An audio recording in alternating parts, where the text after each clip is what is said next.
Employment justice. At our firm, we specialize in cases where our clients tried to do the right thing by reporting illegal or unethical conduct and were demoted or fired. There are laws in place that protect people like you who tried to do the right thing by reporting a problem but were retaliated against. At MJSB Employment Justice, we are fearless advocates who will protect your rights and obtain justice, whether it be a Fortune 500 company or something smaller. Be heard. You deserve better. Contact us today at mjsbjustice.com. Minnesota has the only original wolf population in the continental United States. And 80% of Minnesotans believe the wolf should be protected. Howling for Wolves is asking Minnesotans to respect our true wildlife manager, the wolf. Their survival is critical to our ecosystems, our communities, and even our economy. As highly intelligent animals with strong social bonds, Minnesota wolves deserve to be protected and admired. Learn more at howlingforwolves.org. Let's live and let howl. Howl! The Marcie family of companies serves seniors and people with a wide range of disabilities. We provide home health care, hospice services, and accessible rental housing. This is Marcie, and we'd like you to join us. We're hiring direct care professionals, CNAs, nurses, and other support services. Our mission is to provide quality, personalized services to meet the unique and evolving needs of the people that we serve. Join a Minnesota family-owned company that was founded on a history of care. Apply today at marityinc.com/careers. Hey, Cudahy to all my friends and relatives in 4 directions. This is Robert Pilot of Native Roots Radio presents I'm Awake. I'm here to ask you for your support. Finding honest Native-centered news is not easy. But with your support, we're able to provide accurate information about Standing Rock, Line 3, treaty violations, and COVID-19 in our Native communities. Please visit Native Roots Radio Network on Patreon and donate if you can. That's Native Roots Radio Network on Patreon. Pinigigi, and thank you for your support. The Loons are marching in to a new season. Join us Saturday, April 15th at 7:30 p.m. as your Loons take on Orlando City SC. Get your tickets today at mnufc.com. With a look at your AM 950 weather, I'm Patrick Lulia. Clear tonight with a low of 60, then a slight chance of rain on Friday with a high of 80. The snow has melted and your lawn is finally visible again. But is it the lush green lawn you want it to be? If not, Natural Lawn can help. Don't wait for summer. Visit naturallawn.com to make your lawn envy-worthy. Portions of Native Roots Radio may be pre-recorded. It's a good day to be indigenous. Get up, stand up. They are going to become more brutal. Couldn't cut any cut dude. Because all the hippies were trying to be Indians anyway. They're going to become more repressive because it's a matter of dollars and their illusionary concepts of power. Hey, Victor. We must live in balance with the earth. And also with recent happenings at Wounded Knee. I am awake. Welcome to Native Roots Radio presents I'm Awake, and I'm your host, Wakanja Hade. Buju relatives, this is Zoe Allen from the White Nation, as well as Sichangu Lakota from the Rosebud Sioux Tribe. And we have a bit of a different show tonight. We're interviewing a really amazing playwright, poet, and author, Marcie Rendon.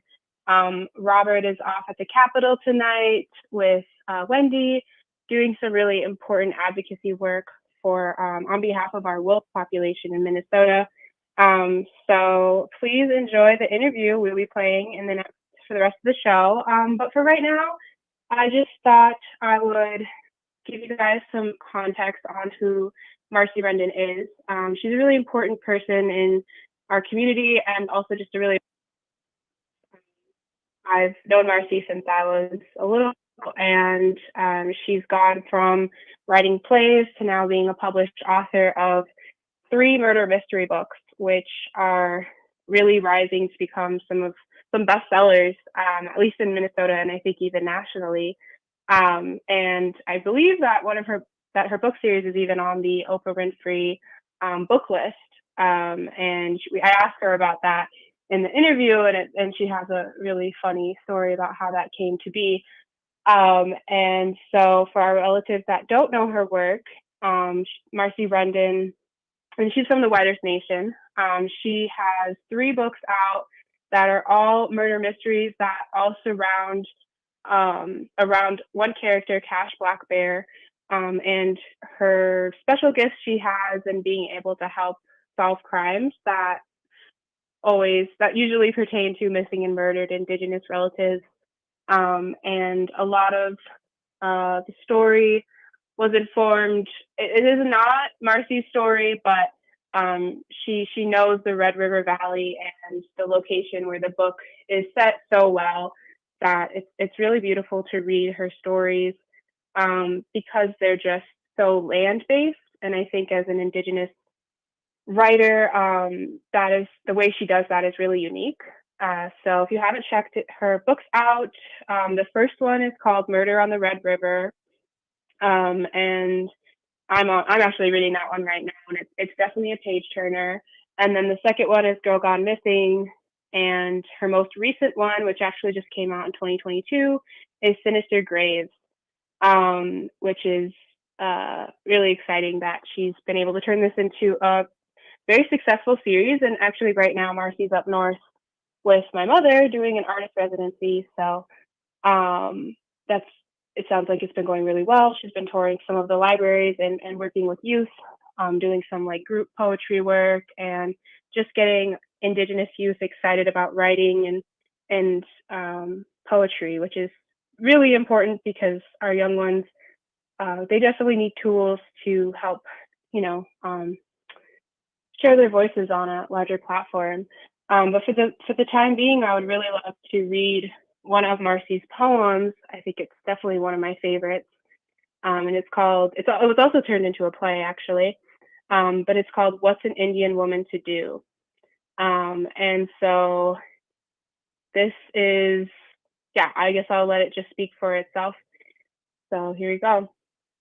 What's an Indian woman to do when the white girls act more Indian than the Indian women do?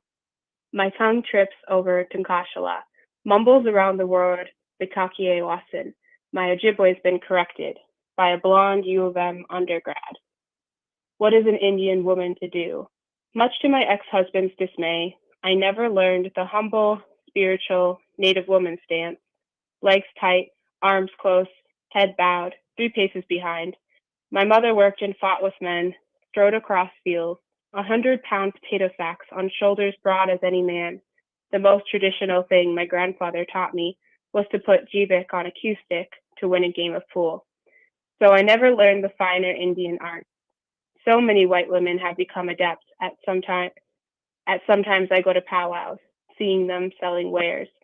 Somehow the little crystals tied on leather pouches never pull my Indian heart. What's an Indian woman to do? I remember Kathy, she who sees the spirit lights, when she was still Katrina Olson from Mankato, Minnesota. And Raven Woman? I swear I knew her when she was just a Jewish girl over in St. Paul. As my hair grays, theirs gets darker. Month by month, their reservation accents thicker. Year by year, used to be reincarnation happened only to the dead. What's an Indian woman to do when the white girls act more Indian than the Indians do? And so that was Marcie Rendon's poem, What's an Indian Woman to Do? And I just think it speaks volumes it's very relevant, especially right now with all the conversations that have been going on in Indian country surrounding pretendians and how adept people have been able to get in pretending to be Native. It's pretty incredible the lengths to which some people will go to try and claim ancestry that isn't theirs. And I think it's a very unique thing in the Native community and in the Black community. It definitely happens in the Black community too. But because we are Indigenous people with sovereign rights, I think it adds a even more complicated layer to things. But Marcie's always been really outspoken in her views on the world and, as a true artist is. And I've just always appreciated her work and speaking to those experiences. I think a lot of Native women and a lot of Native people in general can resonate to the words she speaks. And for any of our listeners that have read some of her books or know a bit about Cash Blackbear, I just realized that in that poetry she talks about playing pool, and that's a really big part of Cash Blackbear's identity in the book. So yeah, I think it's really, I'm just so grateful that Marcie was able to come on the show and share some of her truth with us. It's always such a delight to be able to interview some of the people that have been in my life for a very long time, and I hope that all of our listeners across Turtle Island also find it rewarding and hopefully take away something really positive from Marcie's message today. I really love the fact that she's been working with our youth up north and White Earth, because a lot of our youth are going through really hard times right now, and trying to formulate your own Indigenous identity in a society that isn't exactly kind to Indigenous people is always hard. And I always think about how rural Indigenous youth don't get enough services. A lot of us live in food deserts, and there isn't much to do up on the reservation. But that isn't to say that the reservation is a negative place. It's a very beautiful place, but it's a complicated place. And so I'm looking forward to the future to see more Indigenous writers come up and be able to share their stories as Marcie did, especially people that have been through systems like foster care. That's something that Marcie really talks about in the book. And I love that she doesn't go into over-explaining parts of Indigenous history. She really keeps it flowing. And she talks about it. I asked her in the interview just a little bit about how it's hard as a reader to be stopped constantly by a piece of history when you're reading something. So she kind of does a thing of not making sure people have to be stopped when they're reading her book. So yeah, this is Native Roots Radio. Please stay tuned. We have a really awesome interview coming up. Chimi Glitch.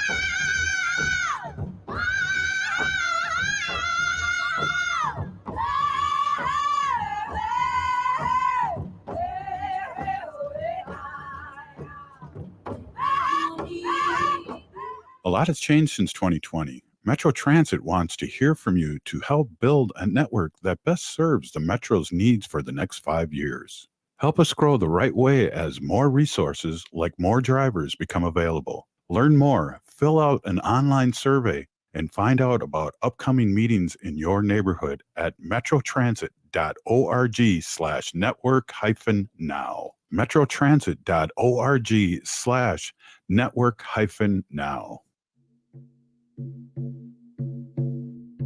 When we heal from our traumas, when we face our fears, let go of our addictions, when we relearn our values, when we live our teachings, respecting our elders, cherishing and honoring our children, when we honor and take care of our spirit, there will be no room left for sexual violence. Sponsored by the Minnesota Indian Women's Sexual Assault Coalition. Hey, Ogama, I've been hearing a lot about this term, climate justice. What is that? Climate justice is recognizing that the negative impacts of climate change don't affect all people equally. It also means transitioning from a fossil fuel-based economy to a more sustainable future. MN350 is one of the groups that's pushing for this transition to protect our futures. You can even get involved too. That's great, especially since I'm concerned about pipeline projects like Line 3. How can I help MN350? Just find them on Facebook or visit mn350.org. 2023 is here, and you can make it the year of the Eagle with the National Eagle Center. You and your family can enjoy exciting Eagle experiences, including field trips, private habitat tours, and exclusive behind-the-scenes tours. Meet live eagles up close, view bald eagles and golden eagles in the wild, and receive personal one-on-one education with dedicated and knowledgeable Eagle experts as you journey into the world of eagles like never before. Learn more and plan your unforgettable Eagle experience today at nationaleaglecenter.org/experiences. You're listening to Native Roots Radio. This is Spirit from Reservation Dogs. Get up and listen.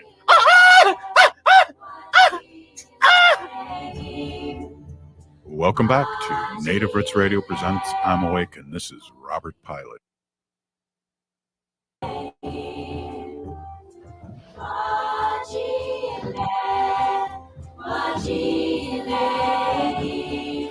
Hey, welcome back to Native Roots Radio presents I'm Awake, and I'm your host, Robert Pilot.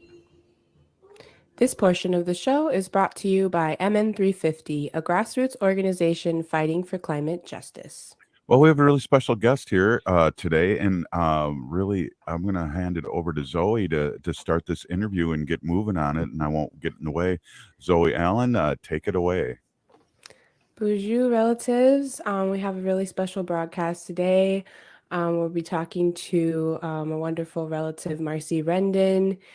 She's a Minnesota book writer, poet, playwright, an incredible woman all around. She's also from the White Earth Nation, and we're just going to be getting into her writing experience, you know, kind of her process, how she's been able to develop such a beloved character that is Cash, and her murder mystery series. So without further ado, Marcie, welcome to the show. Do you want to tell our listeners just a little more about yourself and kind of your journey of what's got you to become, you know, such a wonderful writer and book award winner too? I'll introduce myself in Ojibwe. Buju Awanakwe Indigenous Cause, Migizi Ni Dodame, Gawa Babi Gani Kagandunjwa. My English name is Marcie Rendon. I live in Minneapolis.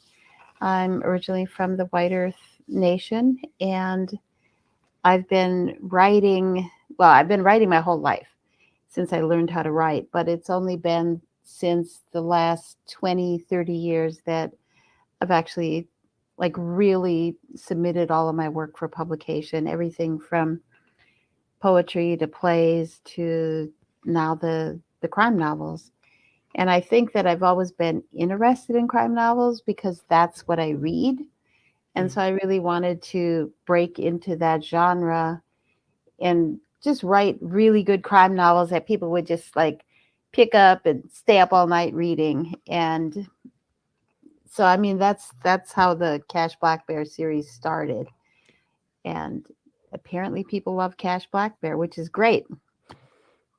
Yeah, she's an incredible character. I mean, I just started reading your series. I'm on book 1, Murder on the Red River for our folks watching, and for our folks listening. You know, you could find Marcie's book at, I would imagine, relatively any bookstore and online too. Right. And I've just been remarking to people, especially my mom, how detailed of a writer you are, and also just how relatable Cash is. Like, I haven't had Cash's experience as a Native woman, but there's such a special way you write her where it's like, you know, anybody can read it and connect to the story. But if you're from the area, if you're from White Earth, if you're from northern Minnesota, you know, the Red River Valley, it's like this special insider, you know, like it feels like you're in on like a little secret of what she's talking about, especially if you're Ojibwe. So yeah, I guess I wanted to ask a little bit more about how you went about developing Cash's character. And I know that you've said in other interviews that Cash isn't necessarily you, but you know, you share some experiences, or your experiences have greatly informed how you've written her. So yeah, just wondering more about how long it took you to develop Cash, and what that process was like for you. So I think, you know, like initially I wanted to write crime. And so I actually have 3 novels that are sitting in my garage that will never see the light of day. They're so bad. And I knew they were bad. I knew that there was no point in, you know, like, yeah. So I just shoved them away, and I thought, apparently I can't write crime. And so I was going to write a fluff novel about this young woman that goes to Nashville and breaks into the music industry, blah, blah, blah.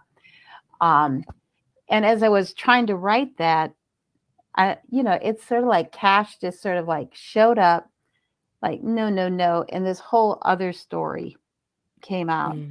And, you know, it was set in 1970. Cash was a full-blown character. I mean, I could like see her in my mind, you know.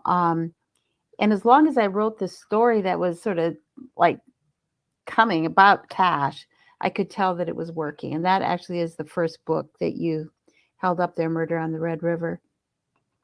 And like I've said many, many times, this is not an autobiographical series. I grew up in that part of the country, so I know the land, I know that river, I know, you know, the people of that area, whether it's the farmers or the native folks. And I've had so many Native women say to me, "You wrote my story." And then I've had so many non-Native people say to me, "I wish I was more like Cash." You know, like people really admire her strength and resilience and just sort of, I guess, her guts to keep doing the things that she does. But, you know, I don't like outline the books ahead of time. When I began a book, I have a basic idea of the crime that's been committed. And I know that Cash is going to help, you know, solve this crime that's occurred. And then I just write. I sit down here at my computer and just type away as the story comes to me. And once in a while, I'll get an idea and I'll, you know, like write it on a Post-it note and stick it on the wall so that I don't forget it. So that's kind of the process that I go through. There's not, like I didn't sit down and write a whole outline and say, oh, this is the book or this is Cash. Can you get suggestions? Could somebody give you a Post-it note and say, "Hey, do a murder mystery on a radio host or something?" Like that? Oh, You know, the biggest suggestions that I get, because it's set in 1970, it's rural. And in my experience growing up, never lived in a city until I came down to Minneapolis. You know, like kids drank in high school. That's what people did. And in 1970, everybody smoked cigarettes. You'd go into the doctor's office, he'd light up, you'd light up. And, you know, that was like the 1970s. And it was also that era of, you know, hippies, Vietnam War protests, the women's liberation movement, the American Indian movement started. Black Panthers. Pardon?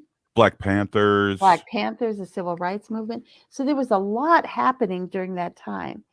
And all of that sort of influences what's happening in these stories. Yeah, it's really interesting. I remember I'm 61 or 62, I can't remember. And I remember smoking and visiting my mother in the hospital smoking. I was Exactly. on planes smoking. Yep. And now when anyone sneezes on the plane, I cover up. I can't even imagine, you know, years ago when we were all puffing away on a plane. Right. Wow. Yeah, and this is a little bit of a pivot, but I think one of my biggest questions I was really interested in asking you, Marcie, was how I mean, I guess it takes just years and years of writing, but I just feel like the way you write, you know, Native American stories in this book is really, really thoughtful in telling the truth and not shying away from the truth, but also not making it into like, you know, like a trauma show, you know, because I've seen, especially in movies, I've seen that countless times. And yeah, I guess I'm just so curious as a writer. Also, I did a research project for my senior year, and I wanted to I wrote about white earth and harm reduction. And it was just like, I worked really hard to try and, you know, find that balance to not like exploit my own people for their pain, but also to tell the truth and be honest. And and shed light on where the root of this issue is, because it is not ours necessarily, Right. So yeah, I guess that's something, that's a pretty big question, but I'm just interested to hear anything you have to say in regards to that.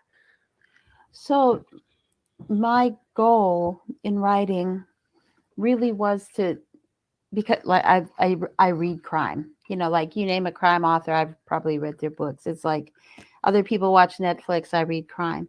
And so my goal has been to write crime novels that anybody can pick up who reads crime, can pick it up, read it, and enjoy it. I never intended to do like an educational thing.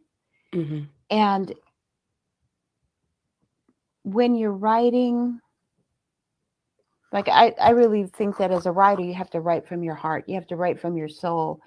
And I learned early, way back when I first began writing, I was writing a play and I tried to make it not Native at all.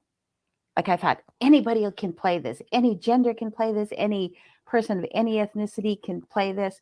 And then it was read by a non-Native group of young people from a Western suburb. And it was like, this is not working. There is so much Native stuff in here that, so when you write what those things are in there. But I've managed, I think, to just sort of weave them into the story in a way that people have, said, oh, I didn't know that. Tell me more about that. That are separate from the crime that's happening in the book. Hey, Zoe, take us out for a break. You're listening to Native Roots Radio. Yes, stay with us. We'll be right back with Marcie after some messages from our sponsors. We'll be right back. Stay with us.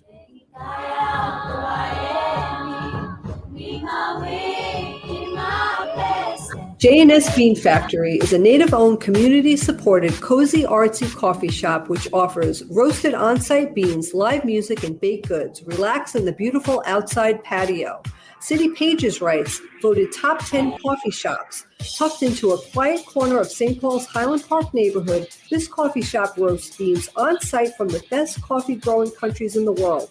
Located at 1518 Randolph Avenue, St. Paul. The good stuff. Eat Local Minnesota is a great way to find locally owned Minnesota restaurants and food purveyors. You'll find high-quality food and unique eating experiences with dishes from around the world. Just visit eatlocalminnesota.com for your next meal.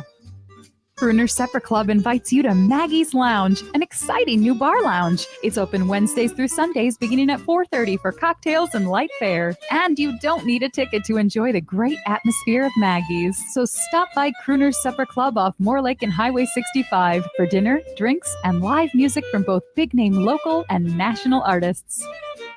Cafe Latte combines a cafe dining experience with gourmet quality food. Plus, you can still do online ordering and takeout along with gift cards. Just go to cafelatte.com and choose from their ever-changing selection of award-winning salads, sandwiches, and soups. Cafe Latte is located off Victoria and Grand and online at cafelatte.com. This is David from The David Pakman Show, where we expose the Hatriots, liars, and Trumpists. Weekdays at 2 p.m. on AM 950, the progressive voice of Minnesota. I love my Toyota vehicles, so when I have to get service done, there's only one place I go. Rudy Luther Toyota. They know Toyotas inside and out. It starts with them checking your alignment and tire treads with the Hunter Quick Check Drive Inspection Service. Oil changes, tires, batteries, wipers, no matter what you need done, they can help you with reliable Toyota parts and the best service team in Minnesota. Check their website, rudyluthertoyota.com, for service and parts specials just for your Toyota vehicles. Get your Toyota serviced at Rudy Luther Toyota, 394 and 169 in Golden Valley. Hey, it's Patrick for Zero Res. April is National Pet Month, and if you have furry, fluffy friends, you know they're not always careful about where they do their business. Plus, warmer weather is on the way, and that means they will be shedding that winter coat all over the carpets. But whether you're a pet owner or not, make sure to take advantage of Zero Res Showering April savings on you before the May flowers, and the May Pet Fluff Showering on your carpets not far behind. Get 3 rooms, Zero Resified from the Twin Cities #1 carpet cleaner starting at just $129. And take $75 off your air duct cleaning this month to take care of pet dander and last year's pollen and other irritants before this year's flowers bloom. That's 3 rooms of the best clean you can buy for $129 and $75 off your air duct cleaning. Call 952-0RES or book your appointment at zeroresminnesota.com today. Backward or forward spells the same. Zero Res. Bill Maher. Every year, somebody, I don't know who, but they keep a registry of the names that parents are giving their newborns. They've been naming kids things like Pistol, Shooter, Magnum, Remington. This is sick. Liberals don't do this. Liberals don't name their kids Prius and Juicer. Bill Maher in the Mystic Showroom, May 21st. Get tickets now at the Mystic box office or online at mysticlake.com. With a look at your AM 950 weather, I'm Patrick Lulia. Clear tonight with a low of 60, then a slight chance of rain on Friday with a high of 80. The locally owned Vinaigrette has been offering the finest olive oils and vinegars since 2009. That's Vinaigrette, Xerxes Avenue and 50th Street in Minneapolis, or at vinaigrettemn.com.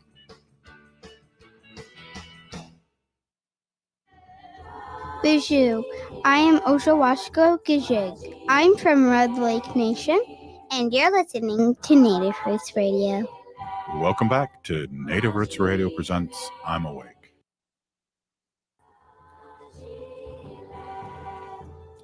Bonjour, relatives. You are listening to Native Roots Radio. This is Zoe Allen, along with host Robert Pilot. We're here today talking with amazing writer, poet, playwright, Marcie Rendon from the White Earth Nation. And just to remind our listeners, this segment of the show is brought to you by the Minnesota Indian Women's Sexual Assault Coalition. So hey, Marcie, we were just talking about, a bit about, how you balance, such heavy topics in your stories, but also, while keeping the focus really clearly on the crime itself. As you talked about, you're an avid fan of crime novels. Are there any, I guess my next question, are there any writers that have really influenced your work, or you've kind of drawn from the structure of maybe how they present a story? Can I go back to the you can go question, back too. Yeah. Just that I've read some books where you're reading a really good story, and then all of a sudden it's like, commercial break, here's an educational piece about boarding schools, educational piece, here's about, ICWA. And I intentionally did not want to do that. And so at the back of each book, there's an author note that touches on those historical things that everybody may not know that get talked about in the book. So that's sort of how I've handled that, because my first editor, she wanted more information about ICWA. She wanted more information about boarding schools. I said, no, I'm talking about a dead body here. This is what I want to talk about. And so we added the author's notes to the back of the books. And then the publisher has discussion questions that readers can, if they're using them in a school or a book club, they can request those discussion questions. Who's influenced me? Stephen King. I don't know. The way that he writes about Maine, to the point where the first time I went to Maine, I felt like I'd been there before. Right. Because I would be driving down the road and it would be like, here's one town. Oh, the next town is Castle. Oh, the next town is Bangor. Oh, so like just from reading his books, it felt like I knew the country. And so I know Minnesota. I know that part of Minnesota. I know where Highway 75 is. I know where Highway 9 is, I know that road from Ada to Twin Valley to Mahnomen. So incorporating that into my story, and I think that's one thing that resonates with people, not just from this area, but people who live rural. Mm-hmm. Like they pay attention to where the trees are, where the rivers are, where the, which fields and what's growing in what fields. I guess the other person, John Sanford, he has the Silent Prey books. I don't know if you've read them. They're set in Minneapolis. Silent Prey, Deadly Prey, Snowy Prey. I mean, he's got like 30 prey books. But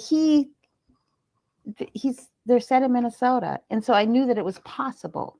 I knew it was possible to set novels in a place and have the place be, a part of the story in the same way that the character is.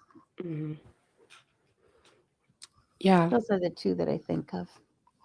Yeah, I was actually thinking of Stephen King earlier when you were talking about how you have, a couple novels or, things you've written in your garage that will never see the light of day. Because I just remember this story of, Stephen King's first book, Carrie, he threw in the trash. Right. And it wasn't until his wife, dug it out and that it became, one of his most famous and most loved novels, later turned into a movie. And he is an insane character. I mean, he lives in Maine, he still lives there. And my family has land on Keyser Lake, and that's the lake he lives on. So a lot of his stories are based around that lake. And so going there, I'm glad I haven't read a lot of his books because I don't think I could sleep there. I would be too scared. The Pet Cemetery is a real place. Yeah. But anyways, that just goes to say, I guess my next question was, how long did it take you to become published? What was that process like for you? And, you have lots of poetry out there, you have plays. What was different about getting this book off the ground? So Murder on the Red River was the first book in this series of Cash Blackbear stories. And it was written, and I'm a part of an ongoing women's writers group.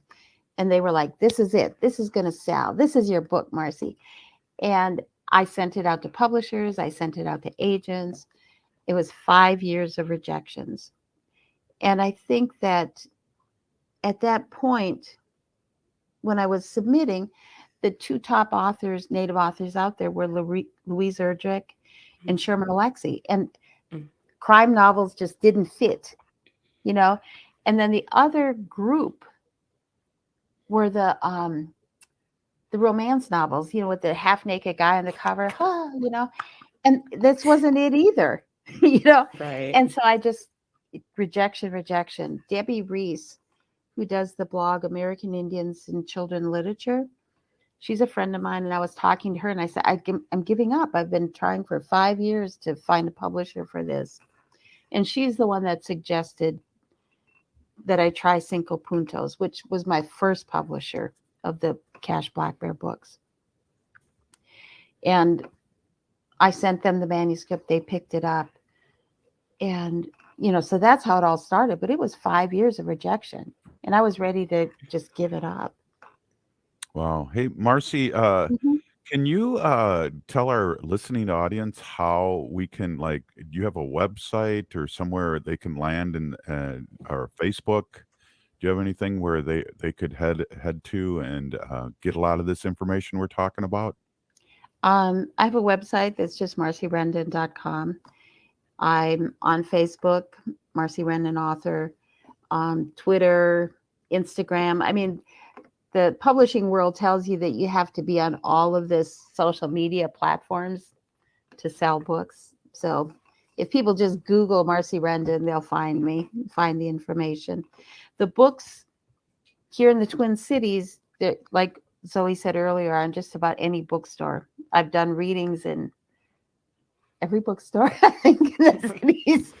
However, Once Upon a Crime always has copies, and Birch Bark Books always has copies. Awesome. Go ahead, Zoe.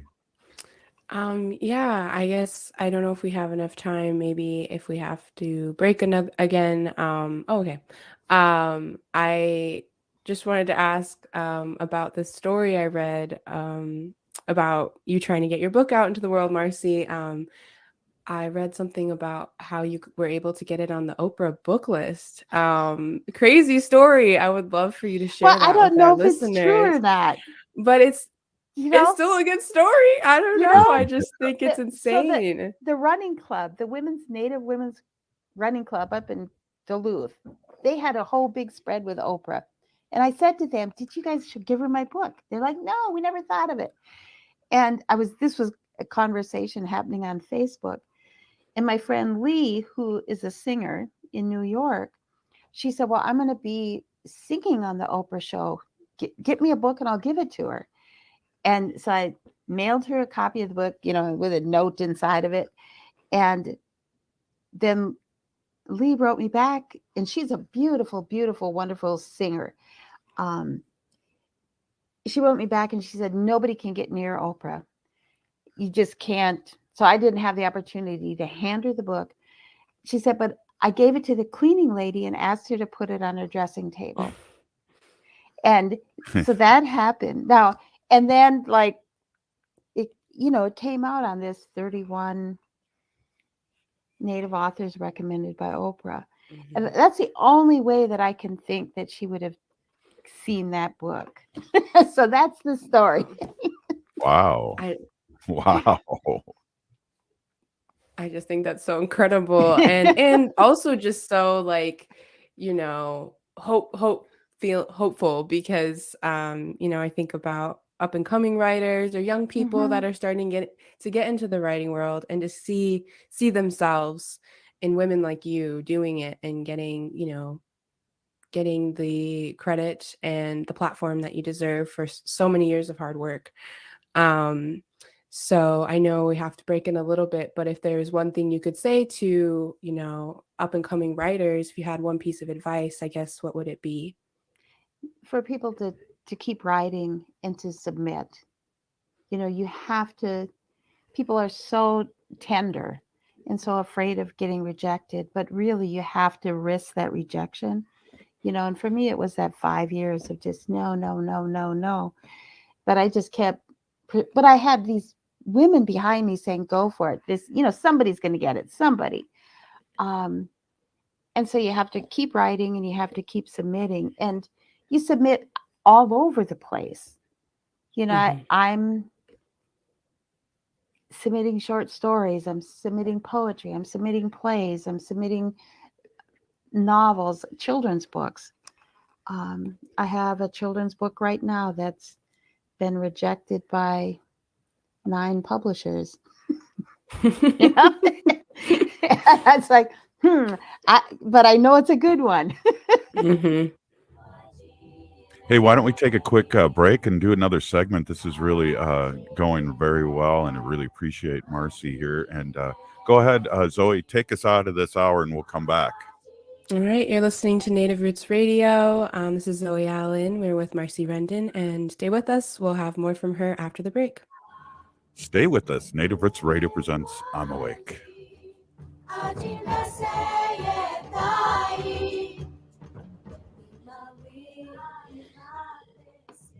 Hey, Olgama, I've been hearing a lot about this term, climate justice. What is that? Climate justice is recognizing that the negative impacts of climate change don't affect all people equally. It also means transitioning from a fossil fuel-based economy to a more sustainable future. MN350 is one of the groups that's pushing for this transition to protect our futures. You can even get involved too. That's great, especially since I'm concerned about pipeline projects like Line 3. How can I help MN350? Just find them on Facebook or visit mn350.org.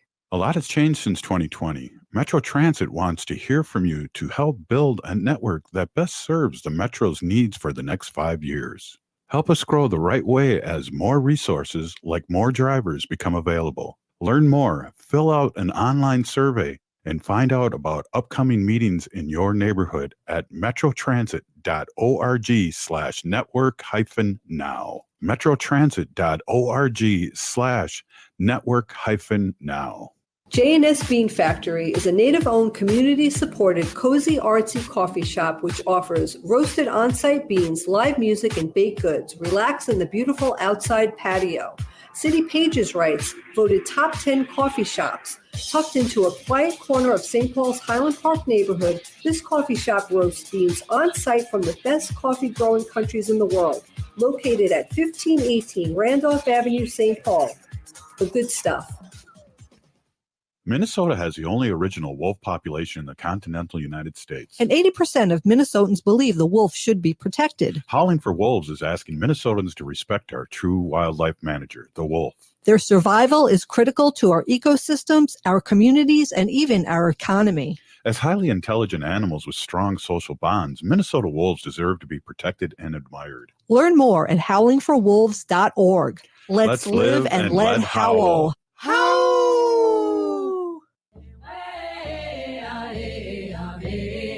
Hi, I'm Jane Fonda, and you're listening to Native Roots Radio. And we're back to Native Roots Radio presents I'm Awake, and this is Robert Pilot.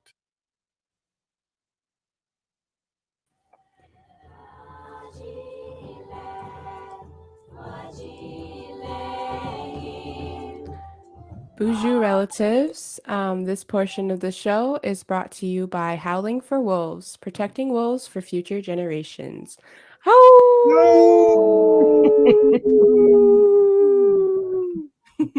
was one wolf that was laughing and not howling. That's the I was hyena totally wolf. unprepared for that. Okay, Marcie, you never listened to our radio show. Okay. Just want to be clear. All right, go ahead, Zoe. Bonjour, relatives. This is Native Roots Radio. This is Zoe Allen along with host Robert Pilot. We are here interviewing Marcie Rendon, an enrolled member of the White Earth Nation, writer, poet, playwright, and also a McKnight Distinguished Artist Award winner for 2020. And Marcie, we were just talking about lots of things. And if there's anything you wanted to say more advice for up and coming writers, love to hear it. But I also wanted to mention that you're up for a book award, Minnesota Book Award this year. Do you want to talk a little bit about that? So, sure. Advice to writers: write, submit. Stack up those rejections and then submit again. You just got to keep at it, and it helps to have a group of people around you, whether that's family or some writers group, somebody that's just encouraging you to keep moving forward. The McKnight Distinguished Artist of the Year Award was in 2020. I was the first Native woman to receive that award. I had zero idea that was a possibility. Our distinguished artist, one, I don't feel very distinguished. And two, like artist, I think of visual artist. It wasn't me. And then the book awards, like all of my books have won some award. I didn't know that book awards were a thing. Mm-hmm. I just thought you wrote them and hopefully they got published and people read them. So when my Murder on the Red River won the Pinkley Women's Debut Novel of the Year award, got to go to New Orleans and get this award and this big thing. And Sinister Graves, the newest novel, you can't see it. It's been nominated. It's a finalist for the Minnesota Book Award, which is it's a big thing. Mm-hmm. I didn't know that these things existed. I mean, people, growing up, I didn't know that Native people could grow up and be writers. This was not something that was ever put out there for us. So it's an honor. Even just the nomination is an honor. Mm-hmm. And definitely. Wonderful. Zoe, I just have a quick question for Marcie. I know, what is your style? I know some people, I've heard if you want to do a book, if you're a first time book writer, make it do 2 pages a day. And then by the end of the year, you're not procrastinating. You have 700 pages to deal with. Some people cram in a book for months. I guess Stephen King writes in the morning. What is your style, or how do you? How many pages you do a day, or words? When I'm working on a novel, I try for 2,000 words a day. And sometimes I write with a friend, like we'll get on Zoom like this, and we'll write for an hour. Where I get most of my writing done. I'm a mother. I'm a grandmother. I've always had kids around. And so in order to get the kind of space that you need in your brain to write, I do a lot of writing residencies whenever I can, where I'll get 2 weeks to go sit up on the North Shore and just nobody else is around. And I just write nonstop from the time I get up until I fall asleep at night. That's when I actually get the most work done. Currently working on book 4, I just sit here. I try to reach my 2,000 words a day, and hope for the best that I meet the deadline that my editor wants it by. But I think that as a mother, a lot of my writing has had to happen in my head while I'm doing everything else. While I'm driving them to school, while I'm doing the dishes, while I'm cleaning the house. And then when I sit down, I can actually just sort of pump out the words. I think that every writer has to find what works for them. People talk about having peak hours to write. Oh, I do my best writing at 10 in the morning. Oh, I do my best Art Colson, he's another native writer here, and he starts writing at 9 o'clock at night. But he has a job during the day. So this is like his golden hour. He goes from 9 till 1, 2 in the morning. I'm asleep. So I think that everybody has to find their own rhythm and what works for them, because what works for me may not work for Zoe, may not work for you, Robert. Cool. Well, Yeah. I have to start writing with that artificial intelligence, because I'm not. Oh my. Oh, well, before we go, I just wanted to also acknowledge your other work. We have about 3 minutes left here. I just wanted to talk a little bit about your playwriting and also your poetry. And I mean, thinking of one of my favorites is What is an Indian Woman to Do? I talk about it all the time, especially letely, given all the pretendian stuff going on. It's so relevant today. So So that poem is my most published poem, What's an Indian Woman to Do? And the white girls act more Indian than the Indians do. Joy Harjo published it in her When the Light of the World Was Subdued anthology. I write poetry all the time, and I have 2 poetry manuscripts right now that I've submitted, because I don't have a book of my own poetry published. So we'll see if I finally get one of my work published. The plays, recently I have a play performance piece called Say Their Names, about missing and murdered Indian women. And Turtle Collective Theater, in collaboration with the History Theater, did a staged reading of that piece in November. It's like a 45, 50-minute play about missing and murdered Indian women. And that piece actually began as a poem that I wrote for a spoken word thing at EQ at the Loft a number of years ago.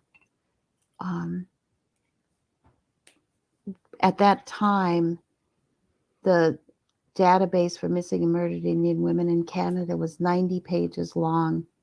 Wow. Single spaced. That's a ream of paper. And so I wrote a poem based off of that idea, and now I've turned it into this play. And then I have another play about a Native woman who's a serial killer that it had a staged reading at the Playwright Center with the Guthrie, and I'm trying to find some play. It's satire, it's farce, There's people I know that could play that part. No. Oh, wow. That's So that's a different show. Well, Zoe, I just want to say, Peony Gigi for getting Marcie on. I see Marcie in the community all the time, and it's with her books, and I know you're a big fan, and I've always wanted to have Marcie on, so this worked out so well, Zoe. Thank you, Zoe. This is great. Chimi Glitch, Marcie, it's so lovely to see you, even if it's on, cyberspace. Hopefully you can visit again soon. Yeah.